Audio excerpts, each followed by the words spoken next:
James's mail run.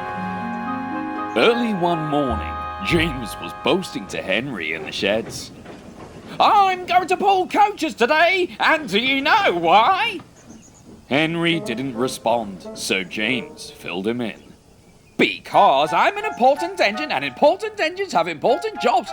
It's just common sense, really." "Oh, all our jobs are important, James," grumbled Henry. "And it's doing the job well that matters. Perhaps you could give that a go sometime." Before James could answer, Sir Topham Hatt arrived. Good morning, Henry and James. As always, there's a lot of work to be done. Henry, I have some trucks for you to take to Vicarstown." "Right away, sir." "And James, I have you down for a stopping passenger train. However..." James was puzzled. It seems Sir Topham Hatt was struggling to find the words. "I must remind you that the last time you took passengers, there were many complaints. You do remember, don't you?" James did. Last time, James stopped so sharply at the stations that the passengers complained of whiplash. "Before I let you pull coaches again, I need to know I can trust you to run the train on time without causing any, discomfort." But now, James was too excited to listen. "Of course, sir. You can always count on me." And with that, James set straight to work. At first, all was going well.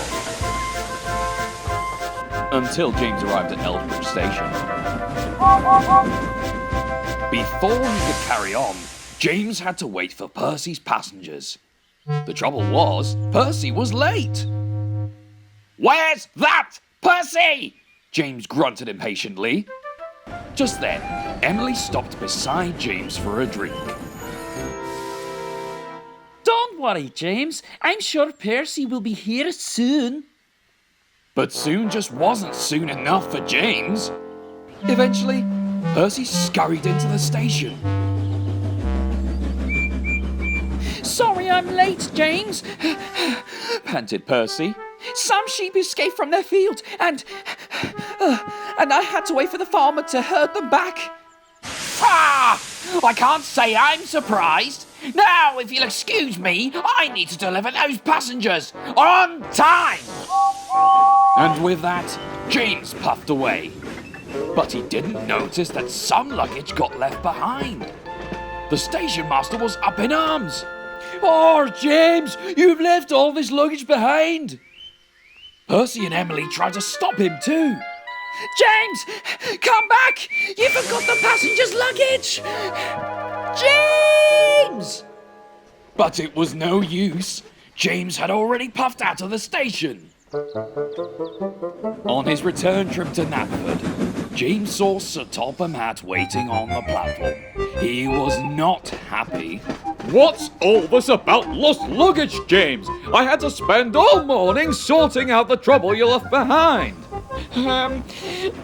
It was Percy's fault, sir. He held me up at the station, and if I waited any longer, I would have been late.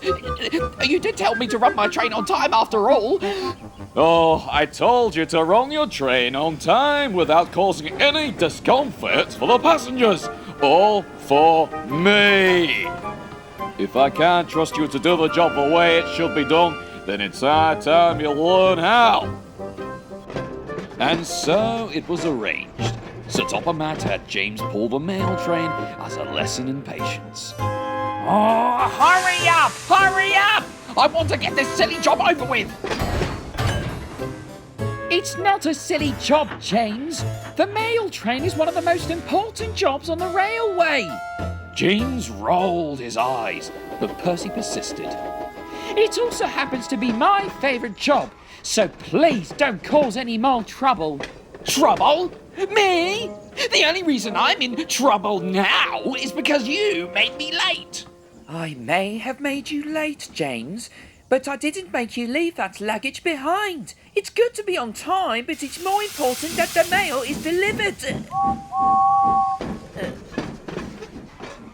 safely."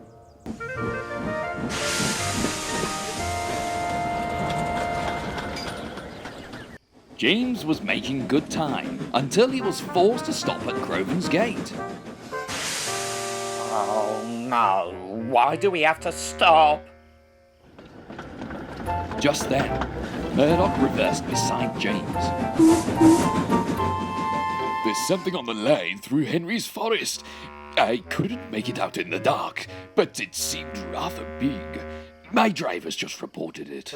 James's driver and fireman stepped out of the cab to see if they could get more information from the station master. This is ridiculous, James muttered to himself. I can't have every job I've had go wrong today.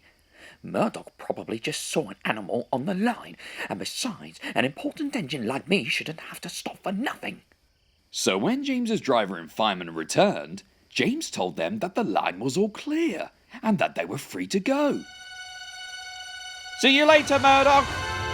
Wait, James! Where are you going? But James was already picking up speed, hoping to make up for lost time. Now that I don't have Percy and Murdoch holding me up, nothing will stand in my way! But James was wrong. The line was indeed blocked by a fallen tree, and by the time he could see it, it was far too late. Oh no! In a splintering crash, James slammed into the tree and came off the rails. Help! James's crew had jumped clear and went to a nearby signal box to call for help. That morning, Henry arrived with Rocky to put James back on the rails. Hello, James. How is your important job coming along? James didn't respond, so Henry carried on. Oh, that bad, huh? Oh well, at least you gave us a jolly good try. If James's face wasn't pressed against the fallen tree trunk, he might have had a ready retort. He was relieved he didn't, because when he was put back on the rails, Sir Topham Hatt was waiting for him. I'm pleased to see you're safe, James. However, I am not pleased that you rushed off with a mail while there was danger on the line. I hope that fallen tree has knocked some sense into you. James sighed. It has, sir. It doesn't matter if the job's done on time, if the job isn't done well. Henry chuckled. I taught him that! So he did, though this time it stuck. After James was repaired, he had to pull trucks as punishment. But James worked so hard that it wasn't long before he was back pulling coaches again.